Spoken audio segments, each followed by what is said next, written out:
The merch is out, people. This cost $10, and as you can see, it was designed in America and made. Coba jawab jujur, handphone yang sekarang kamu pegang itu buatan mana? Dan CCTV di kota kamu mereknya apa? Lalu aplikasi yang buat kamu begadang sampai subuh itu asalnya dari mana? Yes, Cina. Negara yang dulu dibilang tukang jiplak, sekarang justru menjiplak masa depan dunia. Dan menariknya lagi, Nabi udah nyuruh kita belajar ke sana dari ribuan tahun yang lalu. Jadi pertanyaannya sekarang, kita masih nonton atau udah belajar? Untuk itu, bangunkan imajimu dan mari kita bahas sekarang.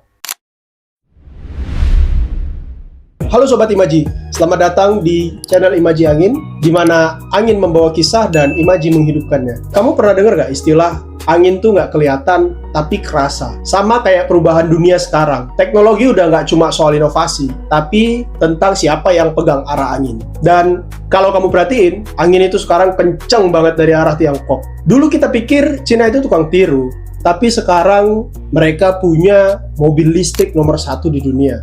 Mereka sekarang udah punya satelit sendiri loh.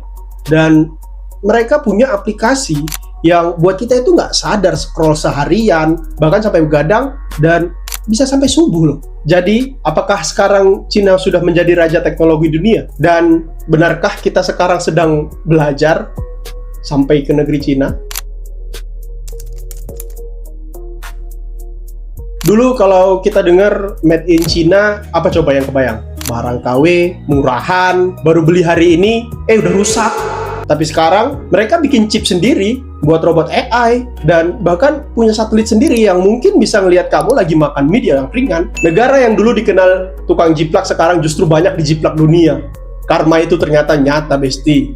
Dan mereka sekarang bukan hanya bisa sekedar jiplak produk, tapi justru sekarang mereka sudah bisa buat sesuatu itu dari nol. Bukan cuma copy paste, tapi levelnya itu udah create, patent, and dominant over the world. Sekitar tahun 1990-an, strategi mereka simple. Mereka belajari produk yang sudah ada, mereka tiru lalu tingkatkan. Terdengar kayak familiar ya? Apa tuh ya? ATM, amati, tiru, modifikasi. Kayak mahasiswa yang pinjam tugas temennya, diganti covernya, ternyata nilainya lebih tinggi daripada kita yang dicontek.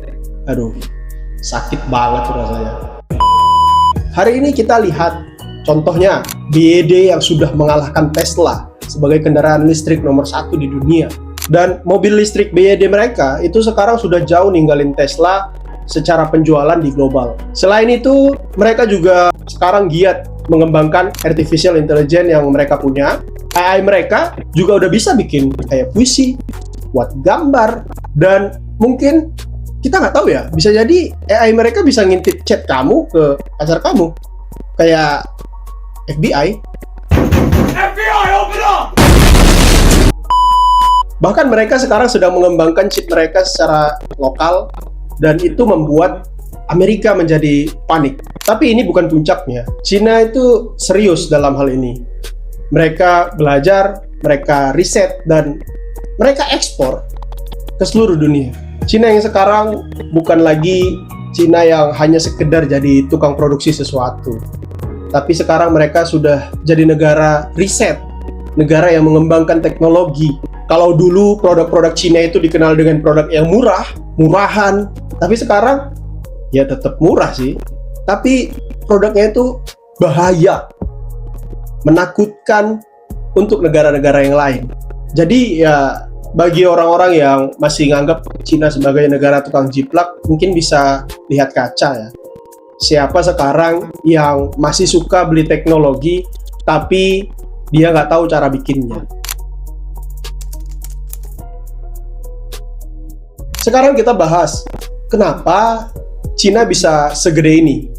Dulu mereka tukang rakit produk dari orderan luar negeri, tapi sekarang mereka bisa menciptakan sesuatu dari negaranya sendiri. Kita bisa lihat Huawei, BYD, DJI, dan produk AI yang terbaru seperti DeepSeek, itu semua sekarang sangat bersaing di kancah global. Bayangin, Huawei itu sekarang jadi salah satu pelopor 5G di dunia loh. Dan bahkan Huawei ini sangat diperangi oleh Amerika Serikat ya. Bahkan untuk mengakses fasilitas-fasilitas Google saja Huawei tak bisa. Tapi mereka tidak menyerah begitu saja, justru mereka membuat ekosistem lokal mereka sendiri dari Huawei itu sendiri. Saking canggihnya teknologi-teknologi di Cina ini sampai Barat pun khawatir dan takut. Ini kira-kira produk Cina bisa nyadap nggak sih? Ya wajar saja pertanyaan itu mereka lontarkan, karena mungkin mereka biasa nyadap kali ya. Nah kalau gitu kita harus hati-hati dong dengan produk yang kita gunakan. Mau itu dari Barat, mau itu dari Cina, bisa-bisa kita selama ini disadap. Selain teknologi smartphone, mereka juga memiliki BYD di industri otomotif sebagai mobil listrik yang penjualannya sekarang tertinggi sedunia. Bahkan Elon Musk sekarang ya khawatir karena Tesla justru sudah sangat kalah jauh dibandingkan BYD ini. Gila nggak? Dulu mobil Cina dianggap, ini mobil apa? Ini kaleng biskuit dikasih dinamo doang. Nah itu tadi kalau dari sisi industri otomotif. Kalau di industri aplikasi itu kita bisa mengenal TikTok ya, sebuah aplikasi buatan Cina yang sekarang sepertinya menjadi sosial media nomor 1 di Indonesia khususnya. Dimana apapun yang terjadi ataupun apa yang menjadi tren di TikTok itu bisa dengan cepat menjadi tren di seluruh Indonesia yang bisa kita rasakan ya. Belum sebulan biasanya sudah muncul tren baru, lalu ada lagi tren baru. Kita belum selesai dengan garam dan madu, ada velocity. Kan tren yang nggak habis-habis ini buat kita nggak selesai-selesai nge-scrollnya ya kan. Oleh karena itu TikTok ini sekarang bukan cuma aplikasi, tapi bisa menyasar kita anggap sebagai pemengaruh budaya. Ya bayangin aja, satu app bisa bikin orang dari Jakarta sampai New York itu joget di lagu yang sama. Intinya Cina sekarang bukan sekedar negara teknologi, tapi raksasa teknologi. Ya sebagaimana yang namanya raksasa, yang kecil-kecil ya hati-hati, awas ketiban. Jadi begini, teknologi itu sekarang bukan cuma sebatas alat untuk kerja, tapi juga bisa menjadi alat mengatur dunia. Contohnya ya Cina ini. Dan Cina ngerti banget caranya pakai teknologi ini untuk menjadi senjata geopolitik mereka. Inilah cerdasnya Cina. Mereka membangun ketergantungan. Negara yang udah pakai sistem Cina, mau nggak mau harus tetap bergantung dengan sistem dan juga dukungan teknologi dari Cina. Ya kayak langganan Netflix lah. Mau berhenti, tapi kok filmnya masih seru-seru ya. Bahkan Amerika sampai takut. Bukan tentang kalah teknologinya saja, melainkan karena pengaruh Cina yang semakin kuat. Kalau kita ingat beberapa waktu lalu Isospeed melakukan live streamingnya di Cina, dan kita melihat bahwa Cina benar-benar memanfaatkan adanya Isospeed ini sebagai sarana promosi mereka.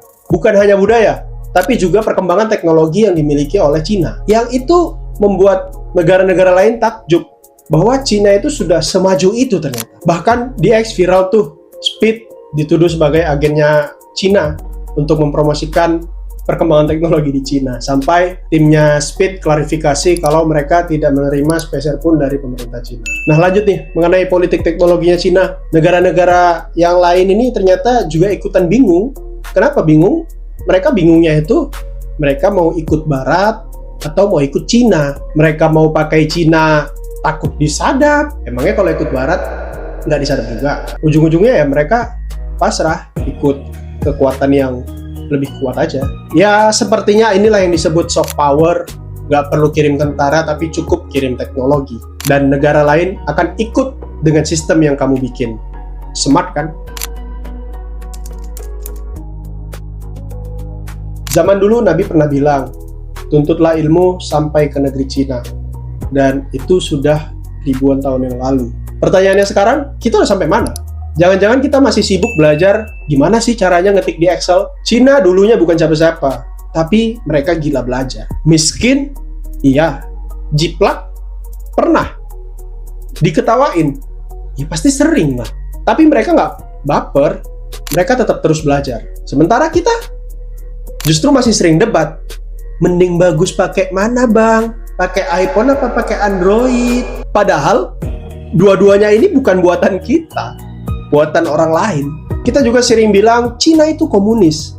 Tapi kita juga sering lupa kalau justru Cina itu belajar komunis ya idenya kan dari barat. Dan kalau sekarang teknologi mereka bikin dunia kagum, itu ya dari buah kesabaran mereka dan tentunya buah dari usaha mereka yang disebut sebagai belajar. Jadi, kalau kamu masih nonton video ini pakai HP Cina, pakai sinyal internet dari tower yang dibuat dari Cina, dan pakai aplikasi buatan Cina, terus masih bilang Cina itu cuma jago jiplak, mungkin yang perlu belajar bukan mereka lagi, tapi kita, supaya teknologi kita bisa berkembang. Dunia sudah berubah.